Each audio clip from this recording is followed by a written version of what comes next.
The views and opinions expressed in this podcast are solely those of the podcast author or individuals participating in the podcast and do not represent those of iHeartRadio, Tenderfoot TV, or their employees.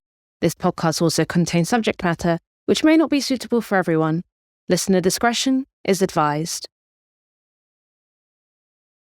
Previously on Wisecrack. You had Jodi catching you up, digging around in the UK, but look, I figured since I lived through it all, I'd be better to chime in with what really happened that night. Right, Jodi met my two glorious brothers, Sam, who insists Brett couldn't be a killer, which is a choice, and Jack, who we kind of forgot to tell about any of it. Oops, sorry. Then came the trial. Brett was silent for most of it, until one sharp, unsettling outburst. He was found guilty, rightfully. But here's what still shakes me. While he was serving his sentence, two ultra-religious cellmates claimed he was possessed, and they decided to cleanse him. They killed him. They said it was an exorcism that they were told to do by God. Anyway, where did we leave off? Oh yeah, Jodi is off to the happiest place on earth. Not Disneyland, Stansted Mount Fitchett.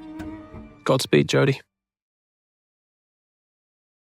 For the first time in 10 years, I am podcast free, which feels horrible. I'm desperately looking for another podcast to do. Really? Oh my God. While I was in London, I made some calls to Ed's old friends, the ones who knew him best around the time of the murders. One name I found on the flyer they handed me at Ed's Edinburgh show was the director of his comedy set, Sophie Hagen. I actually remember exactly when I met Ed because I was blown away by how funny he was. It was at a pub called The Queen's Head in Camden in London. Ed was sitting there all chubby. He used to be really fat, and he was so funny about it. And he was sitting in the corner, jumping up and down like a little child, saying, Guys, can you believe they're going to let us do comedy? Sophie is a force in her own right. A veteran of stand-up specials and podcasts, and in fact, the year before Ed premiered his show, Sophie won Best Newcomer at the Edinburgh Fringe. I was hoping to get a glimpse into Ed's mental state only months after the murders. What I got was something else entirely. So the way I remember it was he called me one night and told me the story of what had happened. And being the sort of cynical person that I am, probably was, I was like, Ed, this is a show. Would you do this on stage? And I remember him sounding surprised, being like, really? You think I should? He then said, well, would you want to help out with it? And I was like, oh, yeah, definitely. And I told him that I had a few rules. I had a few sort of, I can only work on this if you're truthful about it. If you work hard and you tell the truth, then I'm absolutely on board. I would love to help. So it all came crashing down around the same time. He tells a story in the show about how, by accident, his email and number was printed on the front page of his local paper. And I'd said to him the whole time we were working on the show, I'd said, oh, we have to see this. Like, this is we need to post it on Instagram or show it in the show. Like, we need to see this because this is so funny. And he kept saying, yeah, I will. We have it at home.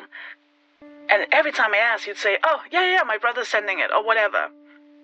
So around this time when I started doubting him in general and realized he'd told a lot of lies, I pressed him on it. And I was like, Ed, can I see that newspaper now, please?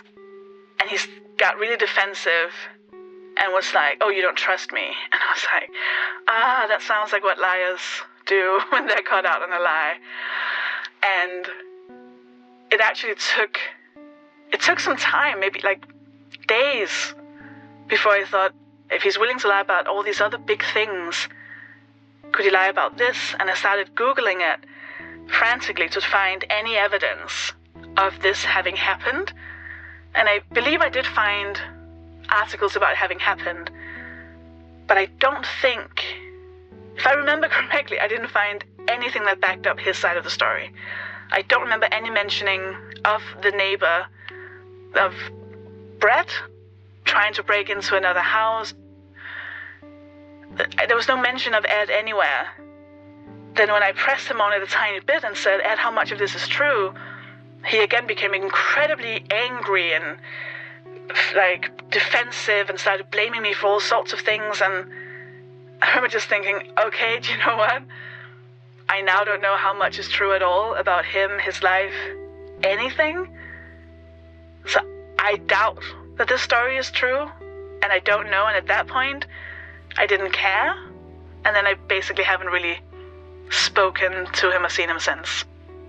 So I think as soon as I realized that he told not just one, but multiple lies, I stopped, because the person I loved and the person I had this very close relationship with, I didn't know how much of that was an actual person and how much of that was just lies. Sophie's claims changed the way I saw everything. In all my years of working in true crime, I knew to document the cleanest timeline possible, layering eyewitness accounts and police reports to build a tight play-by-play of exactly what happened, which I had done thoroughly. The problem was, the subject of my story wasn't at the crime scene. He was 3 doors down, asleep. He's never been contacted by the police to give a statement, much less sworn under oath to anything he witnessed. Had I convinced myself of a story that wasn't true? Had I made the fatal mistake of trying to fit Ed's comedy into the cold hard facts instead of the other way around? What if there was a world in which Brett Rogers committed the murders, but never came to Ed's house, never banged on the door? It would mean Ed was only adjacent to the crime, feet from it, but he never once crossed Brett's mind that night. And it would also mean that Ed has shoehorned himself into a crime that has nothing to do with him, for the worst possible reason: fame.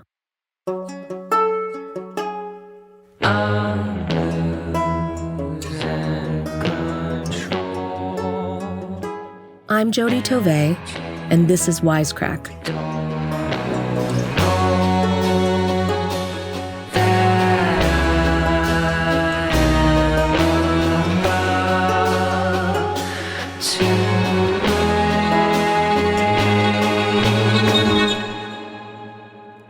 Episode 4, Brett Who?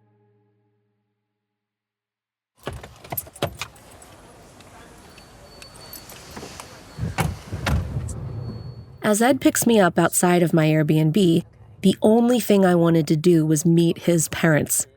They could quickly corroborate his story and get these thoughts out of my head. But Ed was in no hurry to get to his house. He decided I needed a tour of the village first. Yeah. So welcome to Stansted. This is the first part. So I decided to play it cool, go with the flow. If there was anything to Sophie's claims, they'd soon be apparent. And I didn't want to rattle Ed either. So, this is the entrance. It's going to take about 10 minutes to drive through the entire thing. Amazing.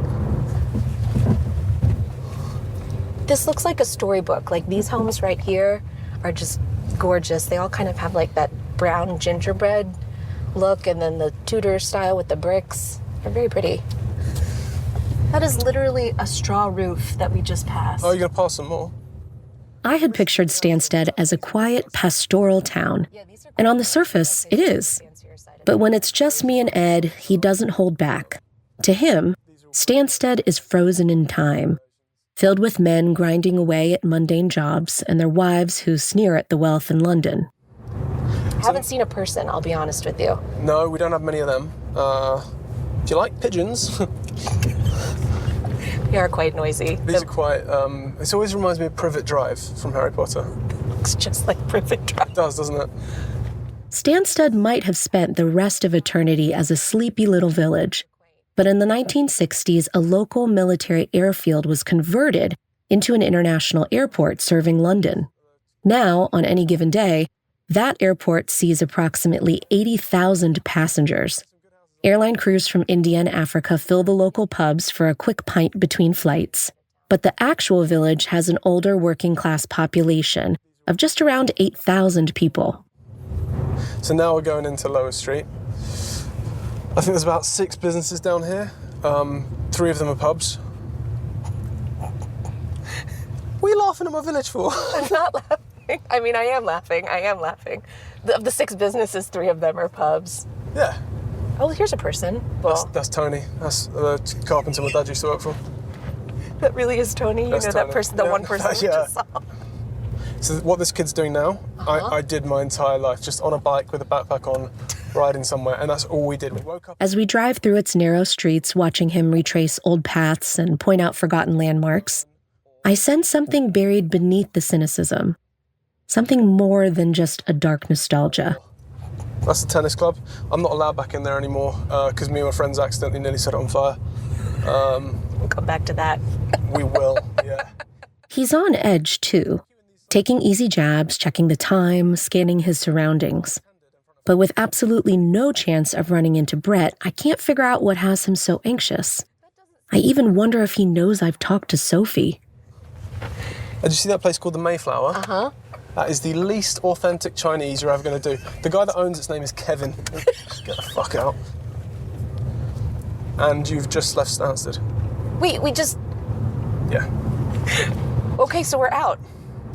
I'm not kidding. So that was maybe a 2-minute drive that we just drove through the entire town. Yeah. Maybe 2 minutes. It's why I was so keen to leave.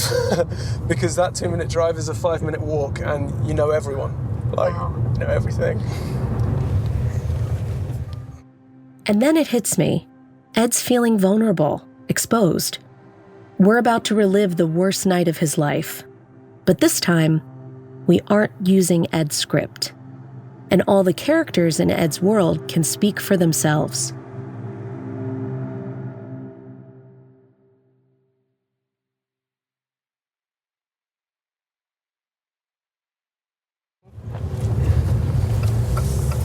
So your house is that way.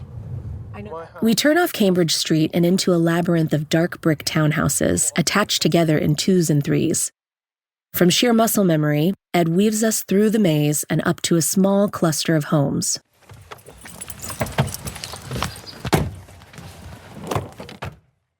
Before I meet Ed's parents, there's one house he wants me to see first. All right, so we're walking right outside of Brett's house. Yeah. That's the bedroom window. Oh my God, you are right next door to, I mean, not adjacent, perfectly adjacent, but what, like? The Rogers home, a modest 2-story townhouse, the kind you'd pass without a second glance. And just a few feet away sits the Hedges house. Standing in the home's shadow where so much blood was shed, I could sense a lingering chill in the air. His voice deepens into a whisper. 30 seconds. See Yeah. that? See that? And A 30-second walk. That's the distance between us two. This bench that we're standing next to right now Yeah. was actually closer to your house. Closer to my house and also under a street light. And that's where they found Brett. Yeah. But just over our shoulders is a completely different vibe. We walk just a few steps into a blooming garden, through a weathered doorstep, and into Ed's childhood home. Number 40. Here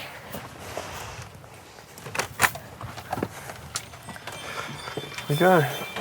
Hello. Mum, this is Jodi. Come say hello. Hi, very nice to meet you. How are you? Can I give you a hug? How's it going? Yes, good to meet you. Hello. Yes, hello. Hello. We're greeted by Ed's mother, Carol. Light brown hair, glasses, and a warmth that hits instantly. She's the picture of a British mom in every sense. Hello. You've been eliminated completely. I just want to point out that all I see is the grandkids' photos. No, it's cool because there are photos of Sam and Jack around here. And then... Yeah. I took them down. Take him down, removed. You took them down from there? As I'm shown around, I notice Ed and his mom speak in glances and smirks, like whole conversations pass without a word. A habit I imagine shaped in a house where his father's temper could erupt without warning. And truthfully, he was the one I was most nervous to meet. John, they're here. Edward's here. This is Father. John, this is Jodi. Hi, nice to meet you. How you doing? You had a dining room table there. At 70 years old, John is a hulking man with broad shoulders and 8 fingers, just as legend would have it. However, Ed tells me his father is not the gruff man portrayed in his set anymore. Age and grandchildren will do that to a person. We all sit, Ed, John, Carol, and me, and after a few lighthearted stories about Ed's childhood mischief, I cut to the chase. I ask about that night. I came home at 6:30, and I'm usually the first one home. And it had been a rough day at work, and it was hot, and I just thought, I can't be bothered. And then when he came in, just as he got through the door, I said, do you fancy fish and chips tonight? I don't feel like cooking. And you went over. John often goes over to pick up dinner from one of their favorite restaurants, Churchill's, a 3-minute walk from their house. And when you came back, he said, I just saw Jill over there, and she was really weird. As a reminder, Jill, or Jillian, is Brett's mother. She came in, but she didn't order anything, you said. She was a bit agitated. Yeah. And then she left. And then when you come back here to me, you said that you passed Brett and Brett looked weird. Yeah, well, he always looked weird. It wasn't right. It wasn't. Something wasn't right. But you said I she just was thought drunk. it was a bad evening for him. But you did say she was drunk, didn't you? Oh, yeah, she'd had some drink. Yeah, she was definitely under the influence. And that's why he said it, because it was sort of like tea time. So then you guys came back, had your dinner, and then what happened after dinner? It was just like a normal night. We watched TV and we went up to bed. Ed let himself in because we were in bed. And then the dogs all started barking. I looked out the window and there was a policeman. A policeman? This is the first I've heard of the police in the front garden, long before any knocking. Which window were you looking out of? Was it My bedroom window. Directly above here. Well, at that point, our bed went that way, so I have to have the window open. Wasn't a policeman in the front garden at that point.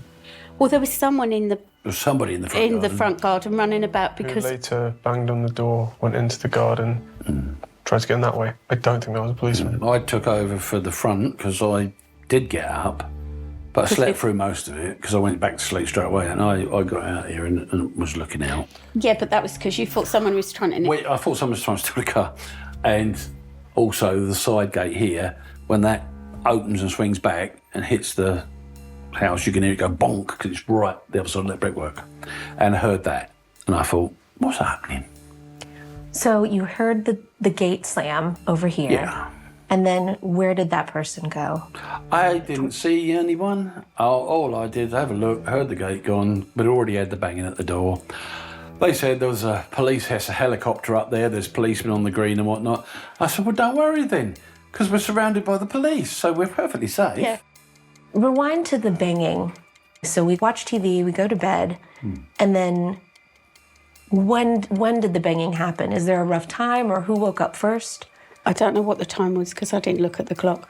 I woke up first and then I came into you, didn't I? Yeah, so what we've just said and what we're saying now are two different things completely. What do you mean? Well, you just said you woke up, looked out the window, and went back to bed, and now you came... No. I went back to you in the bedroom. So, as I remember it, Yeah. the banging happened. You heard it outside your window. Yeah. Yeah, because it was on the front garden. And someone who you think was a police officer, but that story don't check out at all. Well, I don't know who it was. It's subtle, but I notice that Ed is leading his mom, correcting her. Whoever it was trying to get in our front door, went into our garden, knew the back gate, ran to our garden, and tried to get in the back door. That doesn't sound like a police officer. Doesn't sound like a police officer to me. He didn't do that. And the banging? You think a police officer is going to not bang at that door that hard? You don't think police have got the mallet thing that can get a back door open? Yeah, but we haven't done anything wrong. So cute. He's surmising that Brett might have tried to run. You're not on the stand. I just want you to know that. You're not in trouble. Carol is flustered now. Her recollection is being subversively challenged. I remind her this isn't an interrogation. I'm just trying to understand. Wanting a clearer picture, I switch tactics. Ed, why don't you tell the story and then John and Carol jump in when you remember something We'll put it to pieces, okay? Yeah. Yeah. Challenge me on whatever you need to. Yeah. You get in from the gig. I get in from the gig, I walk upstairs. This is about 11:30. I planned to come home at about 8, 9 that night, so the front door was left unlocked when they went to bed, because they were expecting me shortly afterwards. I walk upstairs, I go into my bed, I go to sleep. While I was asleep, from what I understand, there was noise in the front garden. Someone was outside, they were banging on the door. Then you come to my room, and that's when I wake up. You're at the end of my bed, because my bed was against that wall. Yeah. And you were looking out the window, and you said, whatever you do, Don't don't turn on the turn it lights. That line is quite possibly the most memorable, most chilling line straight from Ed's set. And the way they said it in unison, eyes locked, it's eerie. Is it possible she's quoting Ed's set just to stick to his contrived story? Or is this a shared moment of clarity in a night of chaos, the one petrifying moment that's seared in both of their minds? So I get out of bed, I go looking for Dad. Dad was awake at this point, standing at the window, and the banging was still happening at that point. Yeah, I was looking out the window over the green. Yeah. Yeah. So I start to go downstairs, and both of you basically say, don't do that. At some stage, because I remember being on the landing with you, panicking, yeah, pre-helicopters, post-banging. That's when the gate hit the wall. Right, yeah. Yes. And then I heard they hit the wall. someone went down the side gate. We didn't have the decking at the time. Down the side gate into the garden. It was different then. And let me refresh your memory a little bit. Our door used to look different. It used to have a gold handle. Yes. You pulled the handle by being up. The handle was pulled down. Obviously, whoever was outside couldn't get in. And then they left. Could have been the end of us. Could have been the end of us. John finally lets down his guard long enough to let me know his real feelings. He too thinks Brett was attempting to break into his house, possibly to hurt his family. Just as Ed contends in his set, his father, who was loath to show weakness, was indeed scared that night. But I still can't quite get a read on Carol. Is she just having trouble putting words to an indescribable night 8 years ago? Or is she withholding something from me?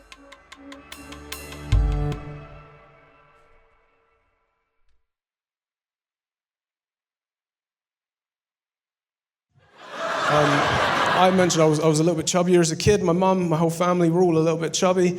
She joined a weight loss club, and they all started taking these silly little weight loss pills, and they lost loads of weight. They lost heaps of weight, but she was taking these weight loss pills, and then she couldn't get the weight loss pills anymore. So she started looking, and she met someone online. She made a friend on Farmville who knew somewhere that could get these weight loss pills, and she started getting them delivered to the house. A package turned up at the door. My mum wasn't home. My brother answered the door. He looked at the package, and it was covered in Mandarin. And he was like, that's weird.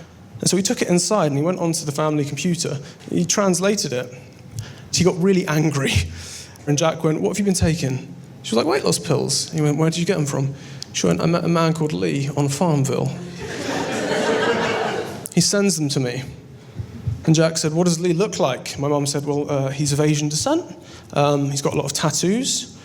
And Jack went, out of interest, is he missing any fingers? And she was like, yeah, he is missing a finger because my dad's missing a finger. She was like, he's missing a bit of his pinky finger. If you know anything about the Triad Gang, that's an initiation to them. My brother Googled the ingredients, and my mother had been taking crystal meth for 6 months that she was buying off the Triads on Farmville. That's not one of the lies. That shit happened. She did that. And do you know what makes it worse? Is Jack was like, how long have you been taking these pills? Does anyone else take them? My mum was like, yeah, I sell them to the village. I thought that was as bad as it could get. It's not. My mum was like, oh, God. Oh, no. I'm going to have to stop, aren't I? And Jack was like, yeah, you can't keep taking them. And she went, no, not stop that. Not worried about stopping that. Obviously, I can't keep taking them. I'm going to have to stop selling them to the girls in the village. My mother was a meth dealer in East Anglia in London, just pushing meth to all these... To be fair, our house has never been cleaner. On stage, Ed portrays his mother as wonderfully daffy, even gullible. It adds such charm to Ed's set, but after my sit-down with the family, I was starting to get nervous. Why does Carol seem so shaken by my questions?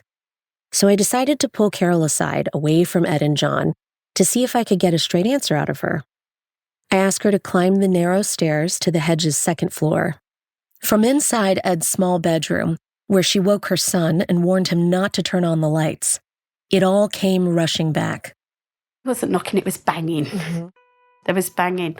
And then I thought, what is that? But I jumped up.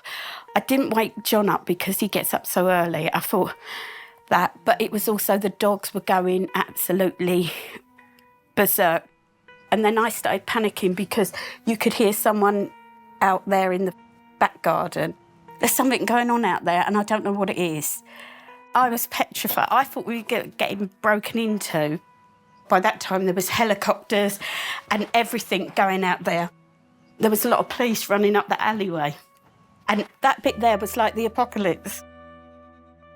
Carol and I joined the boys back downstairs, and I think even Ed could see the relief on my face.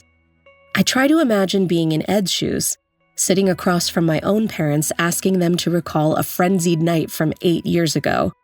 The uncertainty, the gaps in memory, it would probably sound a lot like this. But here's the thing. What they're saying does line up with Ed's version of events. Maybe not in perfect order or sequence, but they remember someone in the front garden and the gate slamming against the back brick wall. They remember someone circling the house and trying to get into the upside-down lock. They remember the helicopters and the officers on the green behind the house. And most importantly, they remember the banging at the front door. Then, I learned something that both shocked me and completely wiped away all my suspicions of Ed's parents. Ed is very secretive about his gigs. Right? Even this, what he's doing now today. Oh, yeah, we know snippets. nothing. Despite all of his success, Ed's parents have never been to one of his comedy sets. They didn't even know Ed talks about Brett Rogers on stage because they've never seen him perform. They're not trying to match up with any script of Ed's. They're just telling the truth as they remember it. All we knew, he said, they're just coming to talk to you. That's it, just about me, that's it. Now that he's going through, we thought he was talking about you, but it's sort of... Talking about everything. Yeah. Yeah. So he's, even this, we know. We've never seen Edward perform. No wonder Carol seemed a little rattled by my questions. Ed had prepared her to meet me, but he hadn't told either of his parents I'd be asking about Brett Rogers. As Ed drove me back to my Airbnb, I could tell he was just as exhausted as I was. Spending the day with your parents can do that to you.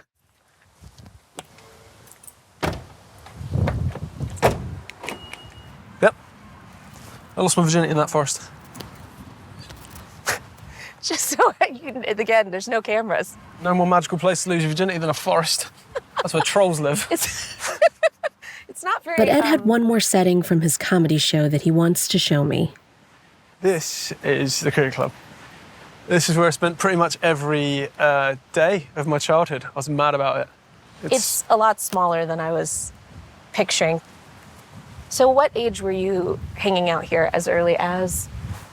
13, 12, 13.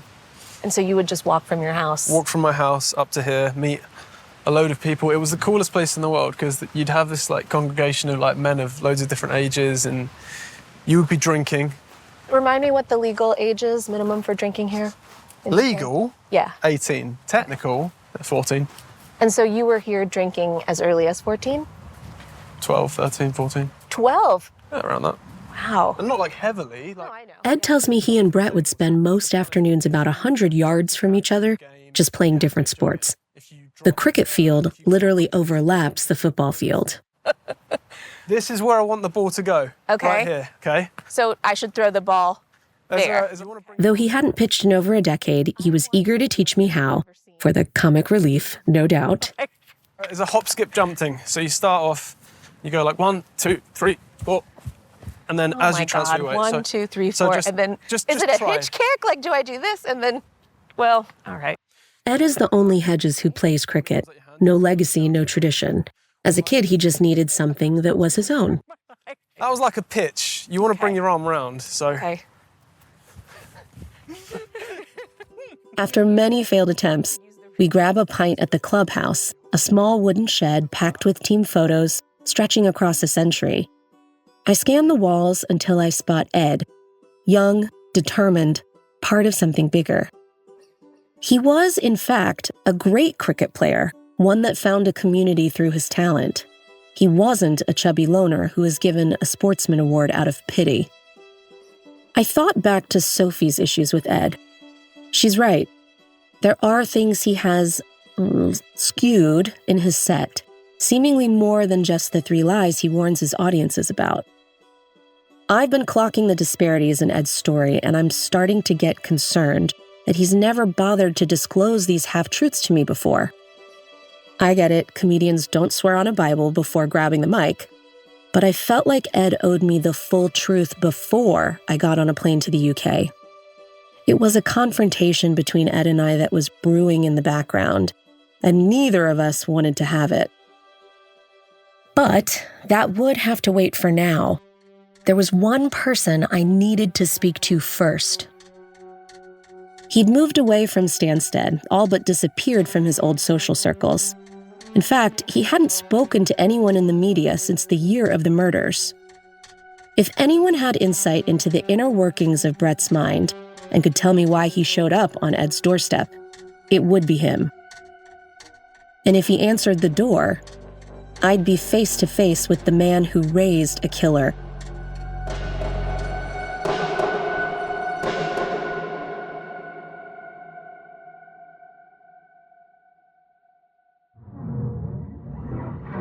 Next time on Wisecrack. I mean, she says that you made a lot of this stuff up. What's true and what's not? So you're saying this isn't safe? I personally would not go there. Or please bring someone with you? Oh gosh, now I'm nervous. Can you please be careful?